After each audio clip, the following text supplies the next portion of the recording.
Okay, so in this tutorial, we're gonna do this.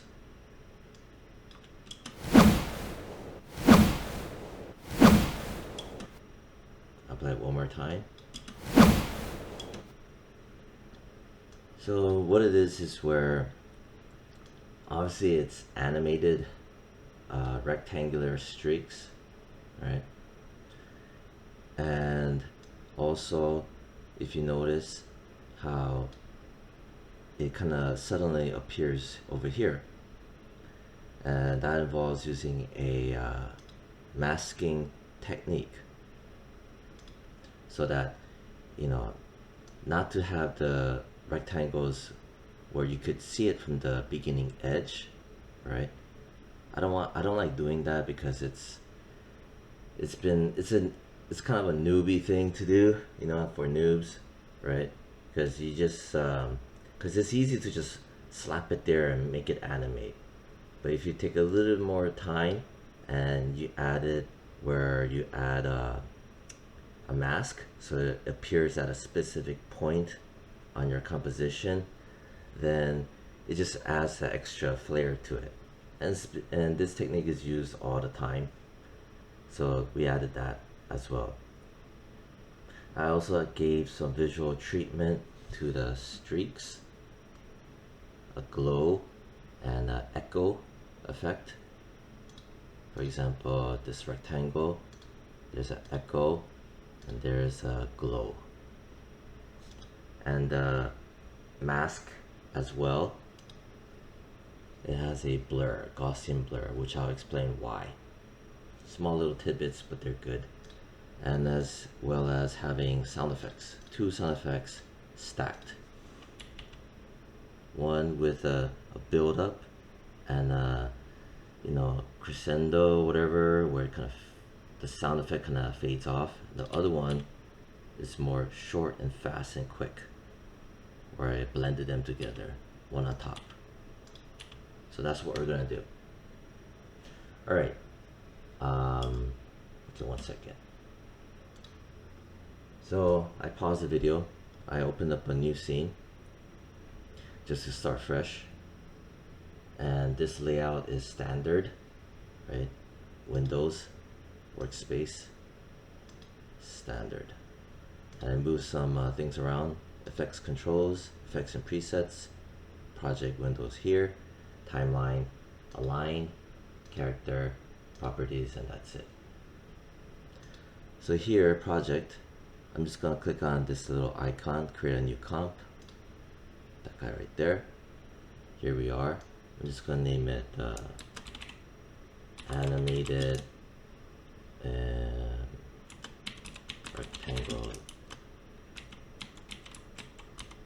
rectangle streaks, I guess, something like that. Presets HD 1920 by 1080, 24 frames per second, and that's it. That's all I need. Oh, duration 100 frames. Maybe I could just make it 75 frames. I hit OK. There we go. And then from there, first thing you want to do is I want a background color, because like I said, this is not real.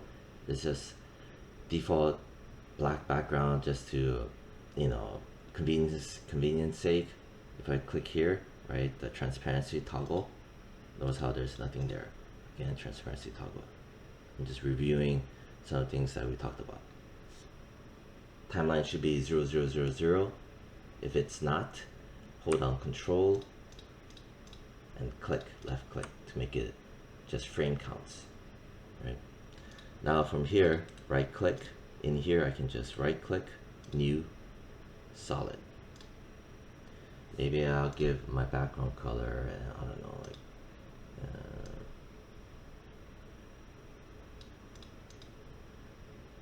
what should I give it? Maybe this. Something like a yellow. You choose your own color, right? And names it too.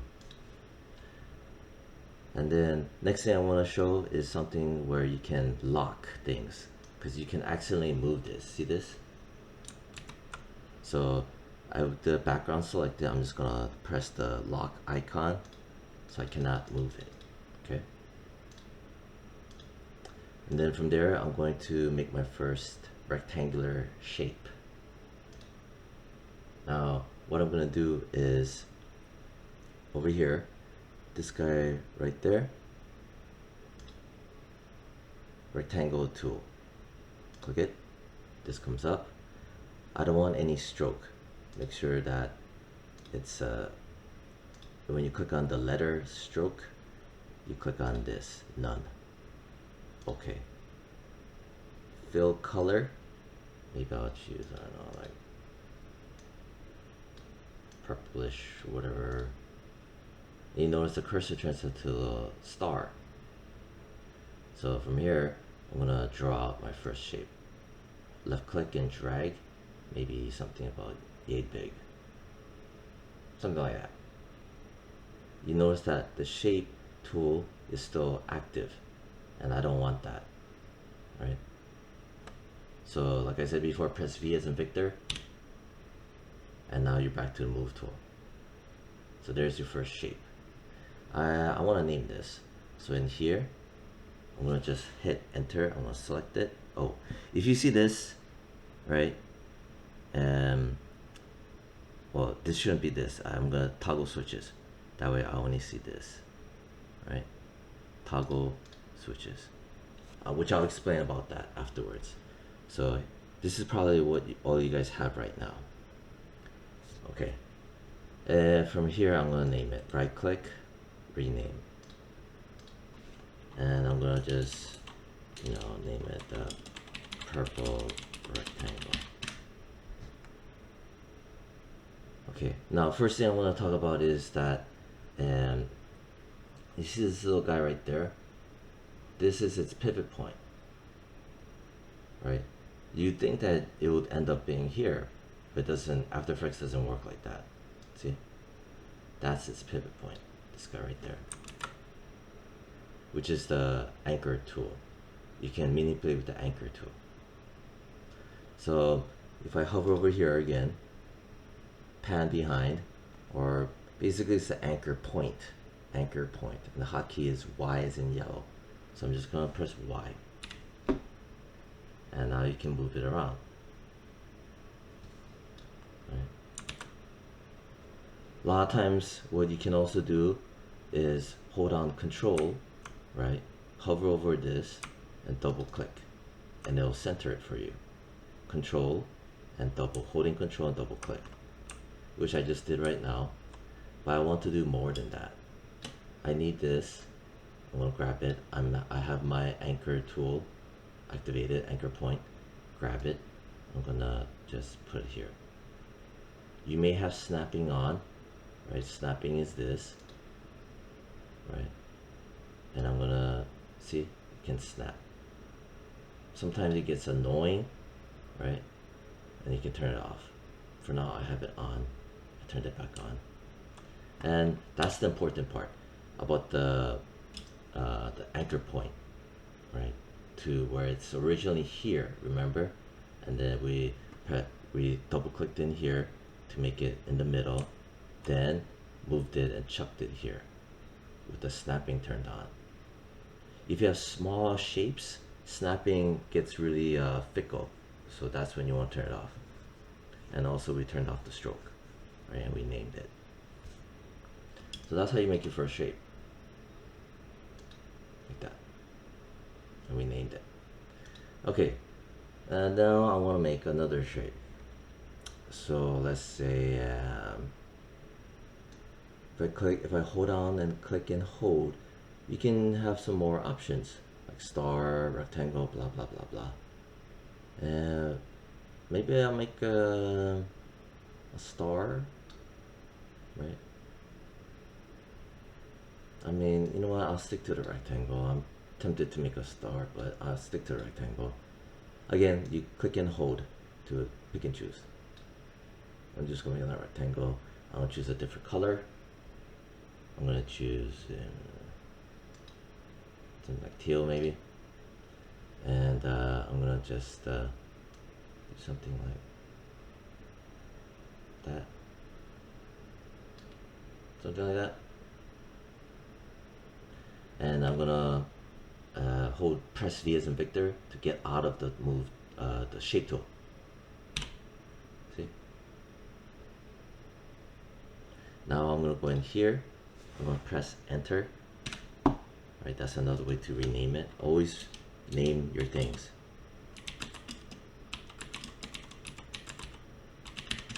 Right. And then from there I'm gonna press Y for the to manipulate the anchor. And I'm gonna just hold control, double click. So it goes smack right in the middle. Right. The tool is still alive, so I'm just gonna snap it there. Remember, if your shape is skinny and small, anchor point is fickle, okay? And you turn it off. Press V as in Victor to get out of the tool. I repeat, press V as in Victor to get out of the tool. And there's your two shapes. And then from there, I'm kind of OCD, so I want to line it up next to it. So I'm gonna grab it, maybe right around here. If you see this, right, this is just snapping doing its thing, where you can get kind of annoying after a while. Something like that. Okay, so we got both of those. I'm gonna press M to close. M as in Mary to close all the layers. Okay. Then I'm gonna review certain hotkeys. I'm gonna press P as in Peter.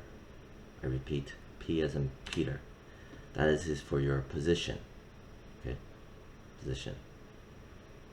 So there's a couple of main ones. Position, P, and there's T as in Tom for opacity, right? And then S for scale. That is oftentimes animated. And you'll notice that it has a chain link for the scale. I recommend unlocking it for now, because we're gonna animate the scale. So unlock the constrained scale, unlock it. So that's P, T for opacity, S for scale, R for rotation. Like I said before, you only animate the second number set, the 0.0, right? The first one is, I think, revolutions or blah blah blah blah. Just animate the 0.0, right? So again, I'm gonna go back to pressing P as in Peter, right? And then I'm gonna just wait. Maybe I'm gonna go forward, maybe like 7 frames. I want a small little lull, right? I don't want immediately to start from 0. Just trust me with that. Just maybe scoot it up a bit, where around frame 7-ish, right? That's when you kind of want to start. So let's grab both, right? Just to review again, the left number set, the left number is your left to right. Your right number here is your up and down. I want to move both of them kind of off screen. So I'm gonna, on this column, with both of them selected, highlighted, I'm gonna hover over it here, left click and hold and drag. See? I'm gonna just kind of, I don't know, dump it around here. I'm gonna leave it here for now. I also want to kind of put more in the middle. So on the right column set, with both of them selected, I'm gonna drag it left to right, and then just scoot it right around here. Ta-da. Right, not too bad. Then I'm gonna press P as in, oh never mind. Forget that. Don't press P as in Peter. With both of them selected, I'm gonna click on the stopwatch. Click. There's our first set of keyframes. We locked in this position. We locked in position. And remember, see how our anchor points are neatly placed at the beginning, right? Always remember that. Always, always, always, always remember that. Then I'm gonna scoot forward maybe 10 frames. So I hold on shift and I press the page down button, not the arrow down, but the page down, PG space DN. That's 10 frames. It scoots. And then from there, we're both still selected on position. This column right here, I'm gonna yank it. See? Neato. All the way across. So it goes. Now I'm gonna press spacebar to play it. And you notice how it'll keep on playing till forever. Watch. See? And I don't want to do that, so I just want to have it stop to here, at least temporarily. So I press review time. I'm gonna press N as in Nancy. See what I did? It cropped it there. So when I press spacebar, what happens? See? So maybe I'm gonna crop it up to here. Press N as in Nancy.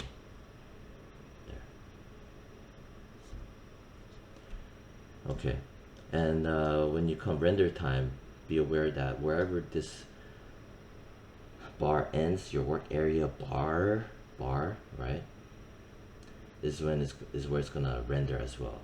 So just be aware of that, in case if you need to drag it back out because of music or whatever, right?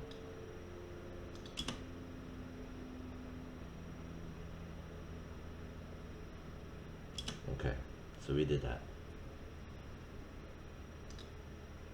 Now, you notice that we can see it here, and you may think to yourself, well, it's okay. Realistically, it's not okay, and you may think to yourself, well, I could just, drag it, push it back, right? Remember, I'm on frame beginning. Just always remember where you are in the timeline, and I can drag this one, right, which is the purple. I can just also drag it that back, and then you think to yourself, oh, this is fine. Again, no, it's not fine, because if you're lazy and a noob, then yeah, you end up doing things like that, but we don't want that, right? Now this is where I want to introduce the masking effect, or masking technique, or whatever you want to call it. I'm gonna make another shape. So what I'm gonna do is this guy right here, rectangle tool. I'm gonna click it. I'm gonna change the fill color to, like, I don't know, red. Right? Shape, rectangle, fill color, no stroke. And I'm gonna, from out here, I'm gonna left click and drag and make it mirror on here. My tool is still active. I'm gonna press V as in Victor to get out of the tool. I have my shape layer here. Press Enter. I'm gonna name it as red rectangle for masking. Okay. And I'm gonna just press M to close all layers. M as in Mary. I let go of my layers that I selected and just press M. I'm gonna grab this. I'm gonna drag and drop it right underneath the two rectangles, the ones that are animated.